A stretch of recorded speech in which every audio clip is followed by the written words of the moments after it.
ज़रा सोचें, अगर एक कपिल को कहा जाए कि आपने 50 दिन लगातार एक कमरे में रहना है और इसके बदले में आपको $5 मिलियन दिए जाएंगे, और फिर बाद में इस कपिल के दरमियान एक बगैर कपड़ों के लड़की को भेज दिया जाए, वहाँ पर क्या होगा? ऐसा ही कुछ होता है हमारी आज की इस मूवी में।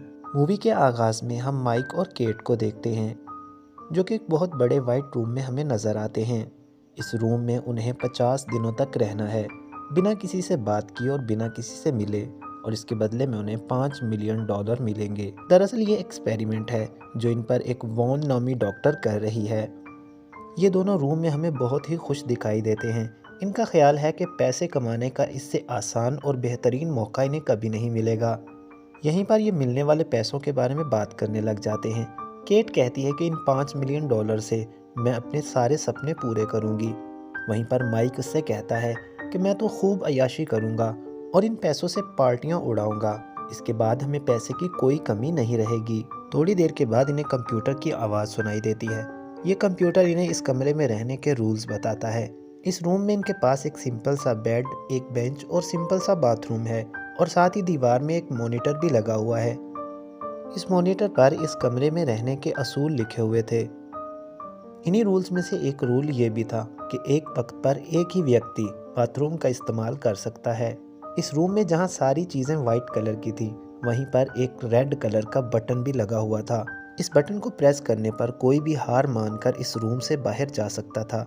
साथ ही एलसीडी पर टच करने से ये अपने लिए खाना भी मंगवा सकते थे। और एग्जिट डोर के बिल्कुल ऊपर एक बहुत बड़ा क्लॉक भी लगा हुआ था, जिस पर इन 50 दिनों का टाइमर चल रहा था। रूम्स की लाइट को कुछ इस तरह डिज़ाइन किया गया था कि रात होते ही ये ऑटोमेटिकली ऑफ हो जाती थी और सुबह होते ही ऑन। माइक इस कमरे में ऐसे रहने लगता है जैसे कि उसकी छुट्टियां चल रही हों, इसलिए वो रात को देर से सोता और सुबह देर से उठता था। लेकिन केट ने अपने लिए एक टाइम टेबल सेट किया हुआ था। इस रूम में ये पहली रात गुजारते हैं। सुबह होते ही केट बाथरूम में नहाने के लिए चली जाती है और शीशे में खुद को देखते हुए कहती है कि हमें हर हाल में ये चैलेंज पूरा करना है। नहाने के बाद ये दोनों अपने कपड़े बाथरूम की लॉन्ड्री में दे देते हैं और बदले में इन्हें पहनने के लिए सिंपल से ट्राउज़र्स और टी शर्ट्स मिलती हैं। माइक इन ट्राउज़र्स और टी शर्ट्स को देख के कहता है, चलो इस कमरे में कुछ तो हमें रंगीन मिला। वहीं पर केट माइक से पूछती है कि आखिर डॉक्टर वान ये एक्सपेरिमेंट क्यों कर रही है। वो कहता है कि मुझे इस बारे में कुछ नहीं पता, मुझे तो सिर्फ इतना पता है कि हमने 50 दिन तक इस कमरे में रहना है और हमें $5 मिलियन मिलेंगे। इसके बाद ये दोनों अपने आप को बिजी रखने की कोशिश करते हैं। केट योगा करने लगती है, लेकिन माइक का अब इस कमरे में दिल नहीं लग रहा था, इसलिए वो बार बार घूर कर घड़ी को देख रहा था। माइक बैठे बैठे अजीबो गरीब बातें सोचना शुरू कर देता है। केट उसे समझाती है कि बिला वजह कोई भी बातें ना सोचो और अपने आप को बिजी रखो, लेकिन माइक के लिए ऐसा करना मुश्किल हो रहा था। वो ठीक से सो भी नहीं पाता। लेकिन केट अपनी रूटीन की वजह से बहुत अच्छे से दिन गुजार रही थी। वो माइक का उस घड़ी से ध्यान हटाने की कोशिश भी करती है और उसे रूम में दौड़ने का कहती है। जब केट योगा कर रही होती है, वहीं पर माइक इस रूम का चक्कर लगाता है और फिर वक्त गुजारने के लिए ये दोनों बच्चों वाले गेम्स खेलना शुरू कर देते हैं। रात को जब ये अपने कपड़े धोने के लिए लॉन्ड्री में देते हैं, तो उन्हें फिर से उसी रंग की टी शर्ट्स और पजामे मिलते हैं। ऐसे ही कुछ दिन गुजरने के बाद माइक को इस रूम में एक कीड़ा दिखाई देता है। वो इस कीड़े से बातें करने लग जाता है और इसे कुछ खिलाने की भी कोशिश करता है। जैसे ही वो बोतल से थोड़ा सा दूध फर्श पर गिराता है, तो कंप्यूटर की आवाज़ आती है कि ये खाना सिर्फ आप दोनों के लिए है। माइक उस कीड़े को हाथ में पकड़कर कंप्यूटर से कहता है कि ये कीड़ा यहाँ भूख से मर जाएगा, इसलिए मैं इसे बाहर निकालने के लिए बटन दबाने जा रहा हूँ। केट इसे समझाती है कि अगर तुमने बटन दबाया तो हम गेम हार जाएंगे और हमें $1 भी नहीं मिलेगा। इनकी बहस इस कीड़े को लेकर मज़ीद बढ़ जाती है। माइक कीड़े को फर्श पे रखता है और केट से कहता है कि एक छोटा सा जानवर है, तुम्हें इस पर ज़रा सा भी तरस नहीं आता। ऐसे ही इनकी तकरार चलती रहती है। जब केट वहाँ से जाने लगती है, तो अचानक इसका पाँव उस कीड़े पर आ जाता है और वो कीड़ा मर जाता है। केट कीड़े को मारने के बाद कहती है कि मुझसे ये गलती से हो गया, लेकिन माइक इसकी बात मानने को तैयार नहीं, इसलिए वो गुस्से में एक अलग कोने में जाकर बैठ जाता है।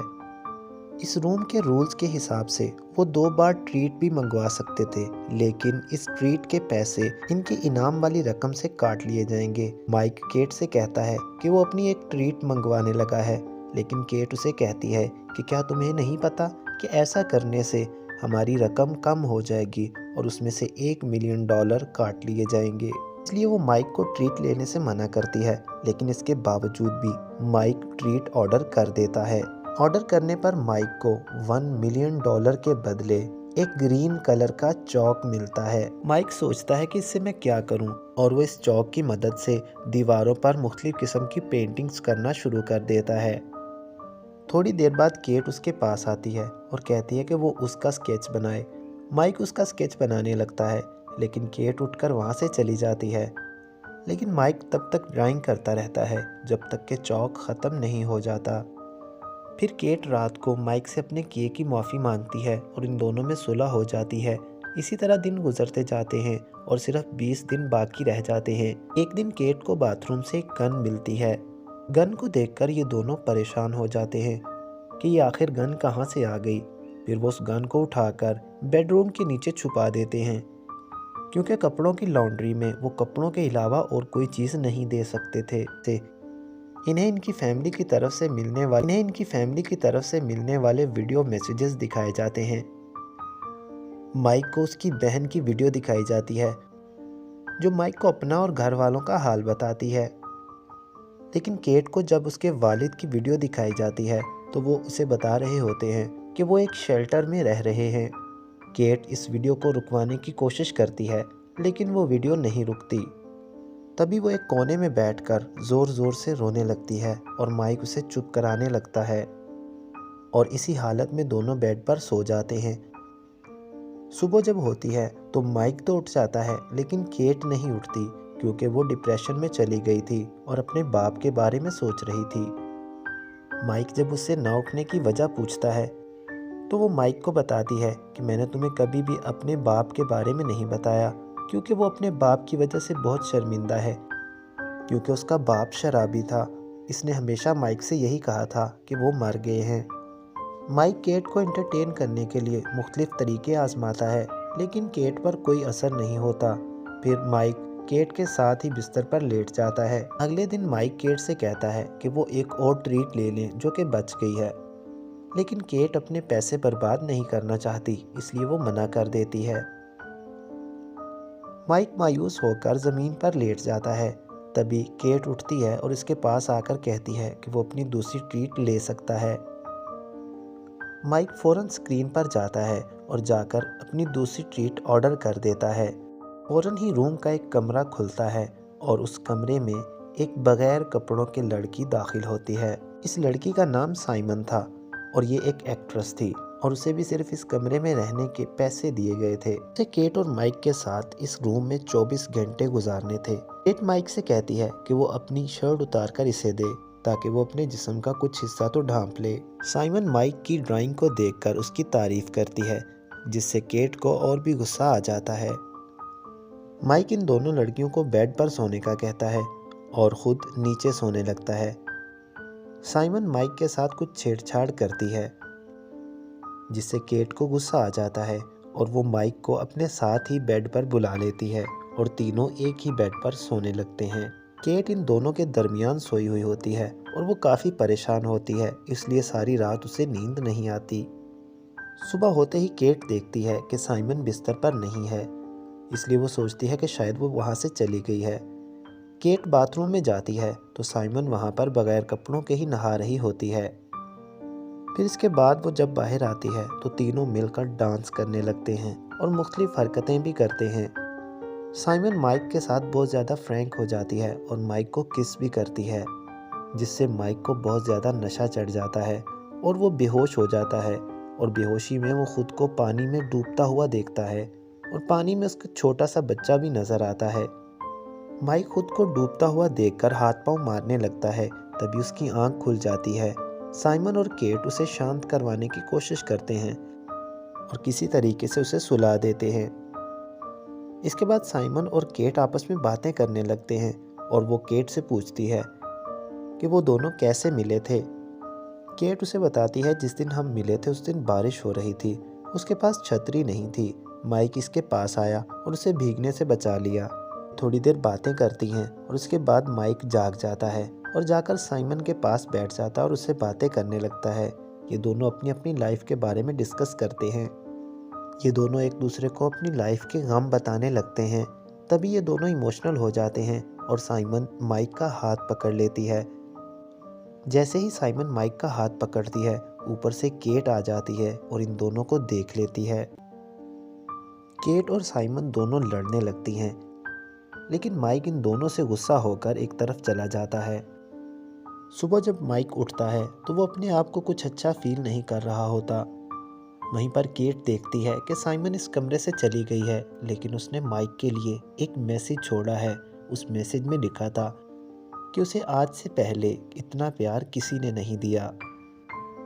केट माइक को साइमन का मैसेज दिखाती है और उससे लड़ने लगती है, लेकिन माइक उससे कहता है कि जो कुछ भी साइमन ने लिखा वो सब कुछ झूठ है। इस रूम में ये सब कुछ जानबूझकर किया गया है ताकि हम दोनों आपस में लड़ें और इस एक्सपेरिमेंट से हार मानकर इस रूम से निकल जाएं। लेकिन केट शांत नहीं होती। वो गुस्से में आकर माइक को धक्का देती है, जिससे माइक दीवार के साथ जा टकराता है और उसके सर से खून निकलने लगता है। माइक केट से कहता है कि मैंने कभी भी तुम्हें धोखा नहीं दिया। माइक उसे कहता है कि मैंने अपने कॉलेज की पढ़ाई तुम्हारे लिए छोड़ दी ताकि तुम्हारे साथ रह सकूं। मैं अपने कई दोस्तों से भी नहीं मिलता ताकि तुम बुरा फील ना करो। मैंने तुम्हारे लिए इतना कुछ किया और बदले में मुझे क्या मिला? सिर्फ शक।